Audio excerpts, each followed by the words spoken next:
और अब बात मिशन 2023 और चुनावी रणनीति की। मध्य प्रदेश में 2023 में होने वाले विधानसभा चुनावों के लिए सियासी दल अभी से तैयारियों में जुट गए। कांग्रेस दिल्ली में धड़ाधड़ बैठकें कर रही है तो चुनावी रणनीतिकार प्रशांत किशोर प्रेजेंटेशन पर प्रेजेंटेशन दे रहे हैं। मध्य प्रदेश के महारण के लिए मजबूत रणनीति भी तैयार हो रही है तो वहीं दूसरी तरफ कमलनाथ भोपाल में पकवानों के जरिए सभी पावर सेंटर्स को एक प्लेटफॉर्म पर लाने की कोशिश कर रहे हैं। उधर बीजेपी की अपनी तैयारी है। शुक्रवार को बीजेपी के शाहू चुनावी अभियान को रफ्तार देने भी आ रहे हैं।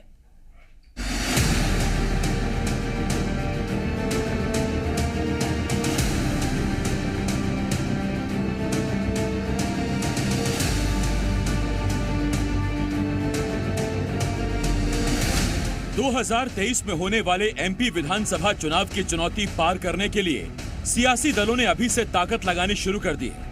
दिल्ली से लेकर भोपाल तक रणनीति बनाई जाने लगी है। प्रेजेंटेशन के जरिए और डिनर के सहारे अचूक और अभेद चक्रव्यूह बनाने की तैयारी हो रही है। खबर है कि आने वाले चुनावों से पहले चुनावी रणनीतिकार प्रशांत किशोर कांग्रेस ज्वाइन कर सकते हैं। दिल्ली में सोनिया गांधी के बंगले पर पीके लगातार कांग्रेस के सीनियर नेताओं की मौजूदगी में चुनावी रणनीति तैयार कर रहे हैं। एक दिन पहले कमलनाथ और दिग्विजय सिंह भी इसी तरह की बैठक में हिस्सा ले चुके हैं।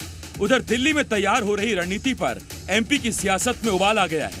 गृह मंत्री नरोत्तम मिश्रा ने कांग्रेस की चुनावी कसरत पर निशाना साधा तो जवाब कांग्रेस की तरफ से भी आया।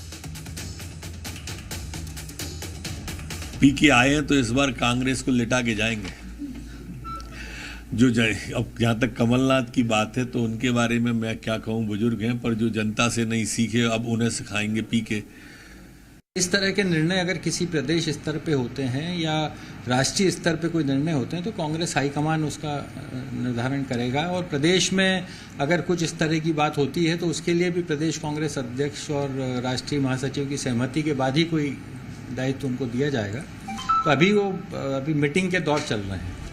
दिल्ली में चुनाव जीतने की रणनीति तैयार हो रही है तो दूसरी तरफ पूर्व मुख्यमंत्री कमलनाथ इधर भोपाल में कांग्रेस में एका बनाने की कोशिश कर रहे हैं। पकवानों के जरिए सारे पावर सेंटर्स को एक साथ लाने की तैयारी हो रही है। कमलनाथ की इस डिनर डिप्लोमेसी को कांग्रेस जरूरी बता रही है तो वहीं बीजेपी ने इस तैयारी पर पानी फेरने की कोशिश की है। मध्य प्रदेश के अंदर जनता ने उनको देखा है कि वो चाहे डिनर पर पॉलिसी प्लानिंग करें या लंच पर करें, जनता उनको जानती है। दूसरी बात यह है कि साहब जमीन पर जाना पड़ता है जनता के बीच। घर बैठ करके डिनर से मात्र काम नहीं चलता है। इसलिए फिर भी मेरा ऐसा मानना है कि वो अपनी प्लानिंग उनको बिल्कुल करनी चाहिए। भारतीय जनता पार्टी कभी किसी दूसरे के बारे में विचार नहीं करती। हम तो अपने बारे में विचार करते हैं कि हम अपना काम कैसे करें। निश्चित रूप से राजनीतिक रणनीति की बात होगी तो इसमें हमें चुनाव लड़ना है। सारे बड़े नेता बैठे हैं तो इसलिए बैठे हैं कि आगे अपन को किस तरीके से आगे बढ़ना है और क्या तैयारी करनी है उस पर चर्चा होगी। एमपी के सियासी समर में कांग्रेस की अपनी तैयारियां हैं तो वहीं बीजेपी के सबसे बड़े रणनीतिकार अमित शाह शुक्रवार को भोपाल आ रहे हैं। शाह आने वाले चुनावों के लिहाज से सरकार के काम और संगठन की तैयारियों को देखेंगे। दोनों सियासी दलों की अपनी अपनी रणनीति है और अपने अपने दावे। देखना यह है कि मिशन 2023 में कौन मैदान मारता है। वासु चौरे के साथ प्रमोद शर्मा, सी मीडिया, भोपाल।